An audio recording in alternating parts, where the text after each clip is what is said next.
Once two friends were walking through the desert. At some point in the journey, they had an argument, and one friend slapped the other one in the face.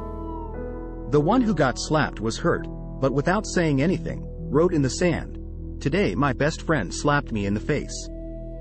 They kept on walking until they found an oasis, where they decided to take a bath. The one who had been slapped got stuck in the mire and started drowning, but the friend saved him. After he recovered from the near drowning, he wrote on a stone, "Today my best friend saved my life." The friend who had slapped and saved his best friend asked him, "After I hurt you, you wrote in the sand and now, you write on a stone, why?" The other friend replied, "When someone hurts us, we should write it down in sand where winds of forgiveness can erase it away.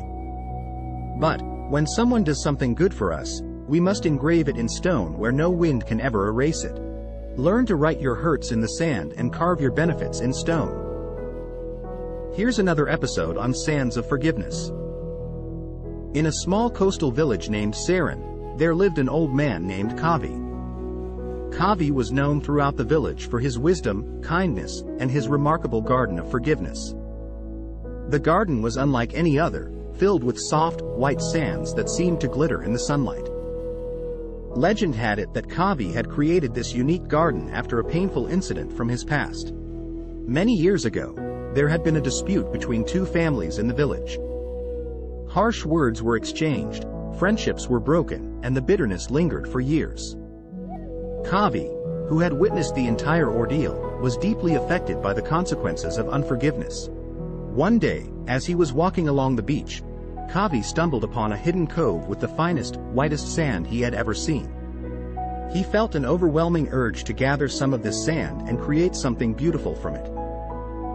That's when he got the idea of building a garden that would symbolize forgiveness. Kavi began to collect the sand and brought it back to his village. With great care and patience, he designed the garden in the shape of a lotus, a symbol of purity and enlightenment. The news of Kavi's forgiveness garden spread quickly, and soon, people from neighboring villages came to witness its beauty and learn its story.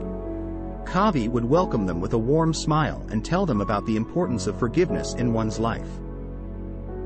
He would explain that just as the sands of the garden were pure and unblemished, forgiveness had the power to cleanse one's heart of bitterness and resentment. As years passed, Kavi's garden became a place of pilgrimage for those seeking solace and healing. People would come with heavy hearts, burdened by their own grudges and grievances. They would walk through the intricate paths of the garden, often lost in thought. Some would sit in meditation, contemplating the message of forgiveness that Kavi had so beautifully conveyed. One day, a young man named Rajan visited the village. Rajan had been carrying the weight of a long-standing feud with his best friend. The two had parted ways after a bitter argument, and neither had spoken to the other since. Hearing about Kavi's garden, Rajan decided to pay it a visit. As he entered the garden, Rajan was struck by the serenity that enveloped him. He reached the center of the garden, where a small plaque read, "Forgiveness is the path to freedom." Tears welled up in Rajan's eyes as he realized the gravity of his actions. He realized that the resentment he had been holding onto was only causing him pain. Kneeling in the sand, he whispered an apology to his friend, asking for forgiveness. In that moment, he felt a weight lift off his shoulders, as if the sands of the garden had absorbed his burdens. Rajan returned to his village with a changed heart. He sought out his friend and, with tears in his eyes, asked for forgiveness. The two embraced, and their friendship was rekindled. News of Rajan's transformation reached Kavi, and he smiled, knowing that his garden had once again served its purpose. The sands of forgiveness had worked their magic, bringing about healing and reconciliation. And so, the Garden of Forgiveness continued to stand as a symbol of hope and healing in the village of Sarin. People would visit it not only to admire its beauty but also to learn the valuable lesson it held.